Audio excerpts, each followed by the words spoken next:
Jamie. Oldsmobile used to be the unk car. Yeah, I said it. A little bit for my cataract. You didn't put in on this, man. It's better to get a receipt, my brother. While Oldsmobile is probably in the back, in the crevices and the corners of your mind, it's absolutely needed today. You see, Oldsmobile was disbanded around 2004, and it could always be attributed that Oldsmobile was basically the old people's car. In fact, that was their marketing campaign. This is not your father's Oldsmobile. I don't know who came up with that, but it got me to thinking around the time that I was looking at some of the car prices, what actually happened to Oldsmobile? The answer is not obvious, but the answer will not shock you. What's up, guys? My name is Chris, and welcome to The Breakdown, where we talk about everything cars, news, and reviews. If you're new to the channel, welcome. If you're not, welcome back. So I did a poll earlier this week and asked you guys what you wanted to see, and the number one slot that came up was that you guys wanted to know what killed Oldsmobile. I don't know if I can say that on YouTube, but the thing is that Oldsmobile has a lot of heritage and a lot of legacy, and I don't think it gets the flowers that it deserves. More importantly, I think that Oldsmobile suffered from a matter of old people irony, old people honoriness. I don't know, but Oldsmobile should have been still around to this day, and I think it's time we explore that. So with that being said, stick around and stay tuned, because you are now watching The Breakdown.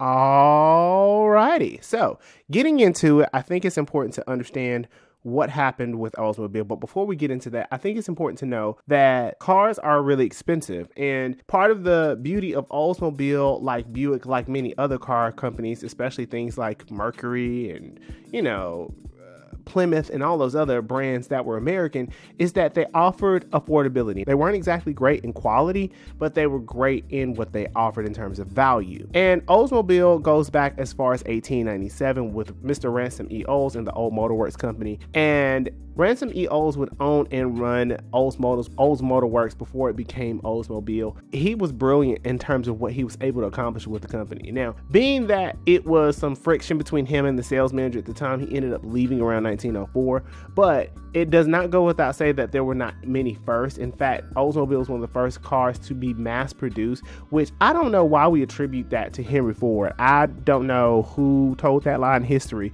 but I think it is a misconception, because Henry Ford streamlined the manufacturing process as opposed to introducing it, because that actually goes to Oldsmobile. I'm not gonna hold y'all. Hazel London was inside the club when she heard gunshots. It's upsetting me in my home, girl, because we feel like, well, damn, if you can't go to bed no chase, what the hell could you go? And so there were many other firsts, but Oldsmobile was one of the first car companies to really do it big, and we did not give it its props and its flowers. So between 1925 and 1940, we obviously know that is the tail end of the Depression. At this point, Oldsmobile has incorporated with General Motors, and General Motors could not be stopped. Unlike Ford, which was still dealing with his own BS, and Chrysler had just been established by 1925 with the Maxwell Motor Corporation, it was very evident that General Motors was that girl.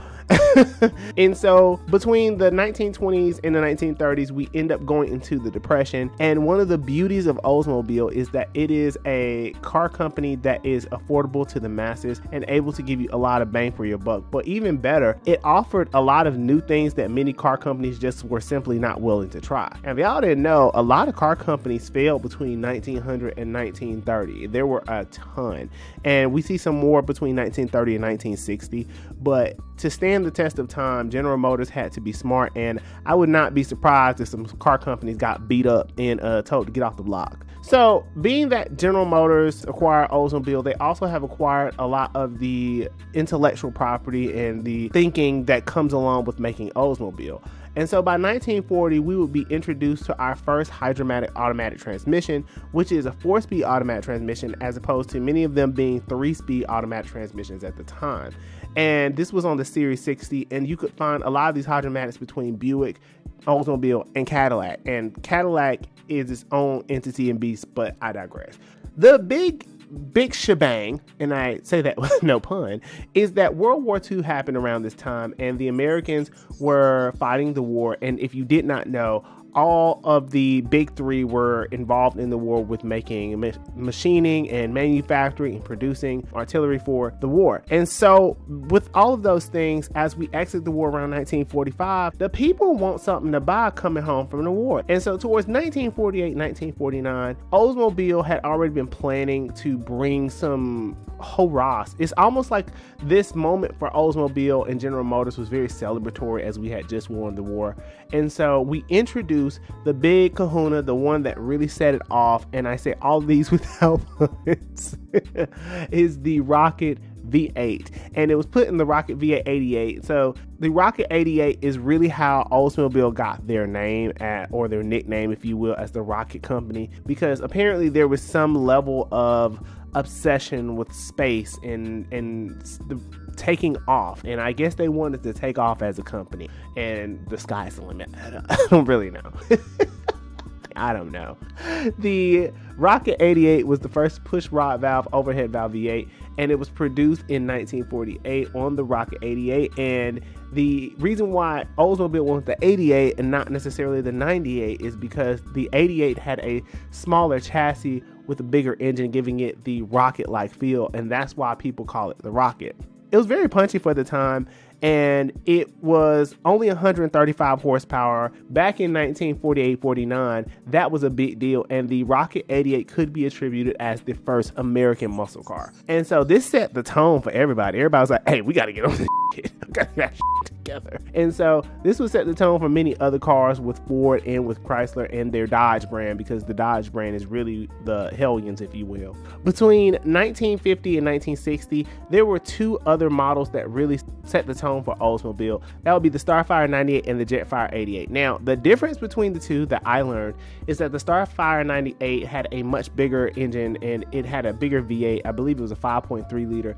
And so that one was a variant of the Rocket V8, and so that got you around 200 horsepower. And the Jetfire 88 was a variant of the Cutlass, and was the first time that we had seen a turbocharged car in an American produced car. And this was wild, and this was very big for Oldsmobile. And fun fact, if you never took a look at the logo and you look at the red and white logo on Oldsmobile, you'll notice that it looks a little strange. What you see there is a rocket. Once I put two and two together, because I couldn't figure out what the it was, I said, oh, okay, so they was really in a bag. They was really trying to market it to us. And marketing is a big deal for General Motors, because marketing and engineering is really how General Motors was able to captivate the American audience. And what made Oldsmobile really special was that despite all these innovations, even with the curved windshield, apparently the curved windshield and the curved dash were a big deal, because they changed a lot of innovations. Apparently with the windshield, it used to be split, and the curved windshield gave for a much more aerodynamic look. And a lot of the cars in the 50s and 60s were extremely aerodynamic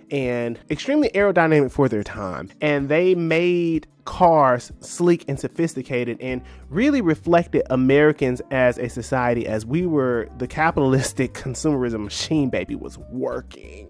So between the Jetfire and the Starfire, this is kind of the presence of Oldsmobile. And I don't know how Oldsmobile was able to do it, but towards the 50s and 60s, General Motors starts looking at front-wheel drive cars. Now, General Motors has never looked at front-wheel drive cars before, and so the Toronado is the first front-wheel drive car from General Motors, and one of the first front-wheel drive cars from an American manufacturer. And the reason why they started looking at this was because they wanted to figure out how they could package things differently. But as time went on, it became more of a necessity and not necessarily a pet project. So by the 1960s, the Toronado and the Cutlass are kind of the staples of Oldsmobile. Cutlass, we all know who that is. We know who the Cutlass is. And fun fact, the Cutlass was manufactured in Doraville, Georgia. So shout out to Atlanta for bringing us the Cutlass. Y'all ain't know that, did y'all?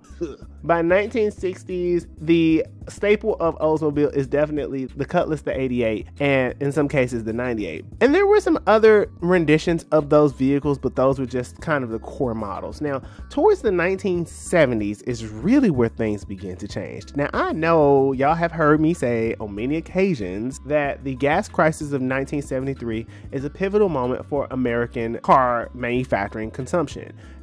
ever. The Clean Air Act of 1970 is actually where a lot of this begins with Richard Nixon. And this almost ricochets everything else into the future going forward, because now many of the car manufacturers don't know what to do. They've been pushing rear wheel drive V8s all this time. And now you want to tell us, oh, we have to change it, except General Motors. They had already been looking at it, which is why the Toronado was a thing. So by 1975, and after the decimation of the gas crisis of 73, they was like, look, we can't keep using these V8s to roast these tires because at some point the tire's gonna blow out. Speaking of tires, this video has been brought to you by TireRack.com. If you're somebody who is in need of tires and you don't know where to go and you don't want to do a lot of shopping, but you really want to get some really good performance tire for a good rate, TireRack.com has everything that you need in the event that you need not just tires, but also parts and accessories and wheels, and to get it all delivered at your doorstep. Right now, they're running several promotions. You can go check that out in the link in the description below. And TireRack.com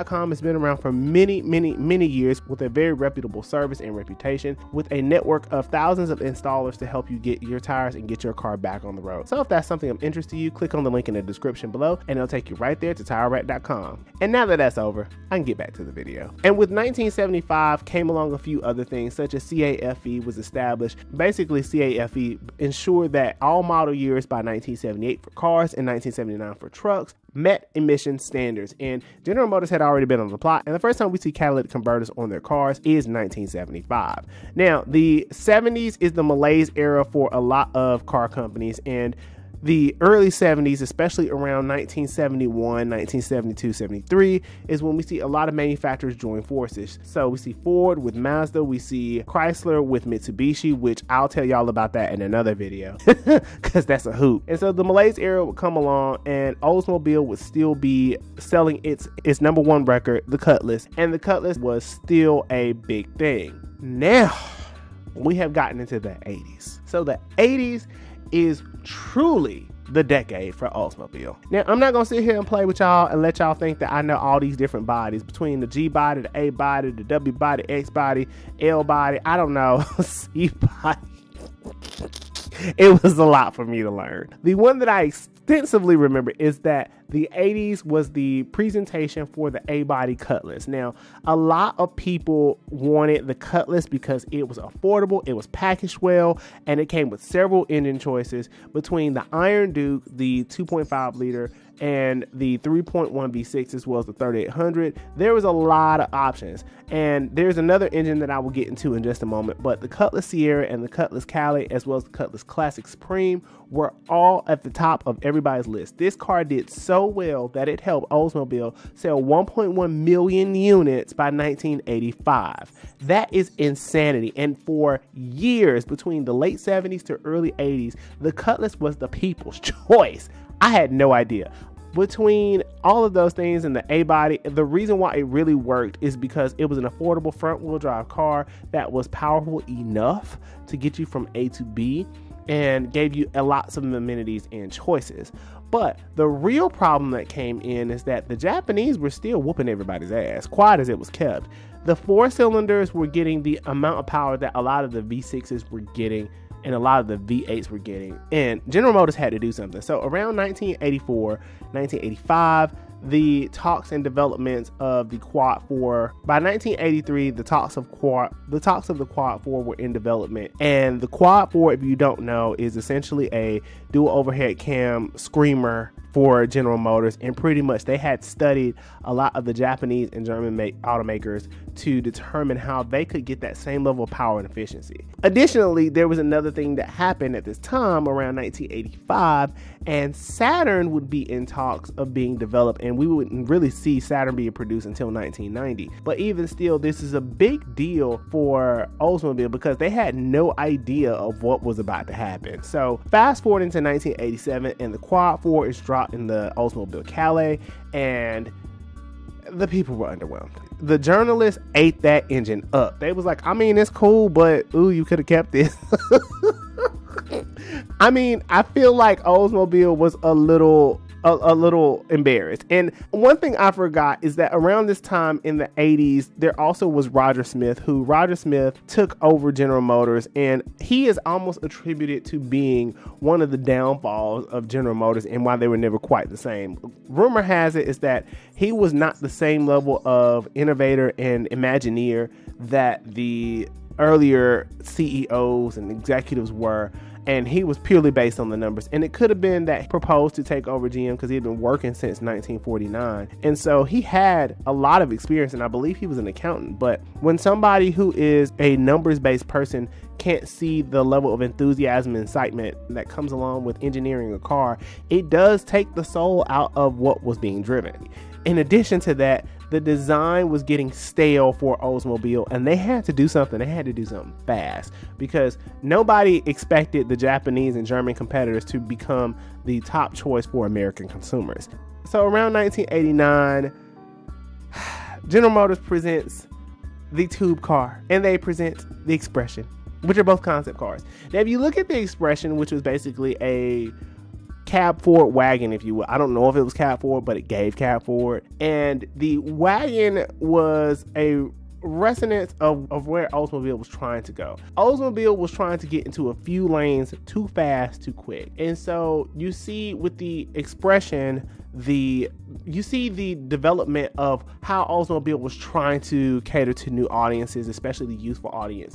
Now, around the same time, Saturn had just dropped, and so Saturn was taking off, but the idea was that people thought that you were supposed to get a Saturn to upgrade to an Oldsmobile. I don't know why we thought that.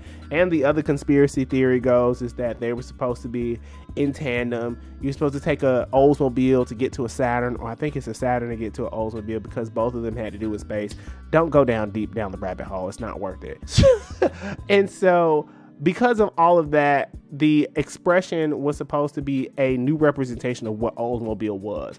Now, if you look at the Achiever, I don't know why I always remembered the Achiever, but I just did not like that car. And there lies the problem. So, Oldsmobile had started to gain a reputation of becoming, if you will, interchangeable wigs. I think that's the better way of putting it.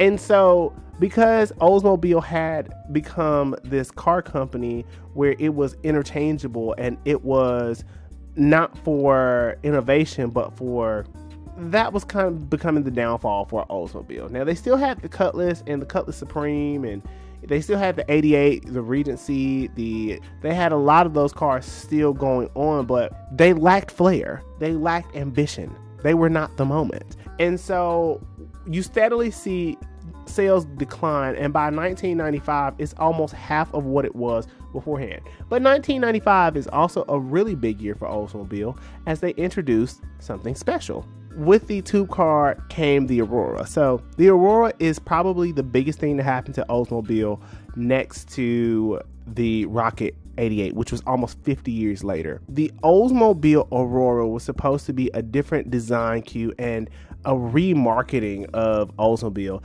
And prior to the Aurora, you had the campaign of this is not your father's Oldsmobile. Well, whose Oldsmobile is it? And that's part of the problem is that Oldsmobile couldn't get a direct target audience, even though they were trying to. The whole marketing campaign was just confusing as but the Aurora was supposed to represent a new direction for Oldsmobile, and unfortunately, the Oldsmobile had a little bit of backlash. Getting into the mess, apparently, according to Doug DeMuro and many other journalists, the Aurora came with a 4-liter North Star derivative V8. It was not quite a North Star, it was called a Short Star by its nickname. But the problem that comes in with the V8 or the North Star derivative being in an Aurora and an Oldsmobile was that North Star was supposed to be for the schnobs, all right? The North Star V8 was exclusively for Cadillac owners, and I get it, it's supposed to be the prestige that comes along with owning a Cadillac, but Oldsmobile had a lot of firsts and in fact was before Cadillac.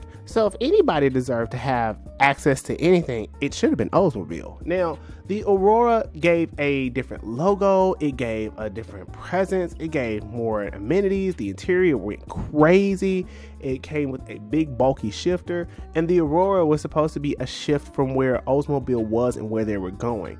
And subsequently, you can see some inspirations between the Intrigue and the Alero, but let's be honest, they were all yuck. 4-liter being in the Aurora was a big deal, and a lot of people had a problem with it, but it did show that Oldsmobile was indeed trying to go somewhere else, but that wasn't enough to save it. Sales had fallen so far by 2000 that General Motors was considering cutting Oldsmobile, and the rumor mill had been on for a while, but they couldn't really confirm it or whatever. But to be honest with you, by 2000, it's very evident that Oldsmobile is literally throwing anything to see if it sticks. And there were a lot of management changes within the last 13 years. There had been 6 different managers of the Oldsmobile division. And in a publication back in 2001 titled The Death of Oldsmobile, it was acknowledged by Jerry Flint, who was a very well-respected automotive analyst for Forbes, pretty much acknowledged that GM did not have too many divisions, they just lacked imagination. And we begin to see that because as Saturn had begun to take off, a lot of the resources and development that came from Saturn had to come from somewhere. So I truly speculate that a lot of the resources that could have gone to Oldsmobile were put into Saturn. Now, that's not necessarily true, and that is completely alleged, but I will say the writing is on the wall that as less cars begin to sell, the less of the budget that you get. So it is evident that the resources being allocated into Oldsmobile were being poured into the innovations of Saturn, and Saturn also didn't make it alongside Pontiac and many other companies that were dissolved. But Oldsmobile would be the first to be dissolved, as the last Alero rolled off the Lansing, Michigan plant by 2004. The thing that truly killed Oldsmobile was not so much the interchangeability of cars. It wasn't the old people's market or niche, because that was never going away. What really happened was that General Motors got cheap. It's always that. Resources stopped going to Oldsmobile, and the cookie cutter approach of interchangeable wigs just simply did not work for that brand, as it had already been aging. And to be honest with you, because it was the oldest brand, it probably had the oldest executives. And as with anything, we've seen this with many other car companies, that the longer you keep old heads in charge without giving access to the innovation to the younger crowd, it almost always leads to demise. So with that being said, you guys let me know in the comments below what you think about Oldsmobile, if you remember it or not, because some of you may not. And if you would you bring Oldsmobile back today? Because I believe that they have a place in today's unaffordability market. And with that being said, until the next video, I will see you guys later.